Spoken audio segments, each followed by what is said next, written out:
સુરતમાં અખાત્રીજ અને ભગવાન પરશુરામની જન્મજયંતિની ભવ્ય ઉજવણી કરવામાં આવી હતી, જેમાં સમસ્ત ગુજરાત બ્રહ્મ સમાજ દ્વારા ભગવાન પરશુરામની ભવ્ય શોભાયાત્રા યોજાઈ હતી। જૂનાગઢથી વાજતે ગાજતે ગુજરાત ગેસ સર્કલથી પરશુરામ ગાર્ડન સુધી 3 થી 4 કિલોમીટરની યાત્રા નીકળી હતી।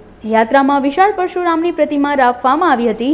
બાળકો અને મોટા ભગવાનના વેશ ધારણ કરી શોભાયાત્રામાં જોડાયા હતા। હનુમાન, પાર્વતી, રામ, સીતા, શિવ જેવા ભગવાનના વેશ સાથે આવી શોભાયાત્રા નીકળી હતી। આ યાત્રામાં 1000થી વધુ મહિલાઓ અને પુરુષો જોડાયા હતા। પુરુષો બ્રહ્મવેશ અને મહિલાઓ બાંધણી પહેરવેશમાં આવી પહોંચ્યા હતા। મારું નામ જયદીપ ઘનશ્યામ ત્રિવેદી, સમસ્ત બ્રહ્મ સમાજ સુરત એકમના પ્રમુખ તરીકે જવાબદારી છે તથા મંત્રી બ્રહ્મ સમાજ દક્ષિણ ગુજરાત। આજ રોજ અખાત્રીજના દિવસે ચિરંજીવી ભગવાન શ્રી પરશુરામજીનો જન્મોત્સવની ઉજવણી સુરત શહેરના વિવિધ બ્રહ્મ સમાજના એકત્ર દ્વારા કરવામાં આવ્યું હતું।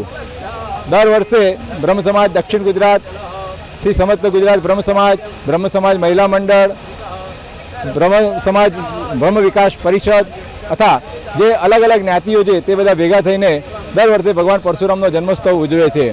ચિરંજીવી ભગવાનના આશીર્વાદ સુરત શહેરને મળે, સુરત શહેરની સુખ શાંતિ અને સમૃદ્ધિ થાય તે માટે વર્ષોથી અમે આ ભગવાનની શોભાયાત્રા કાઢીએ છીએ અને સાંજે ભગવાન પરશુરામ ગાર્ડન ખાતે ભવ્ય ભજન સ્પર્ધા અને કાર્યક્રમ યોજીએ છીએ।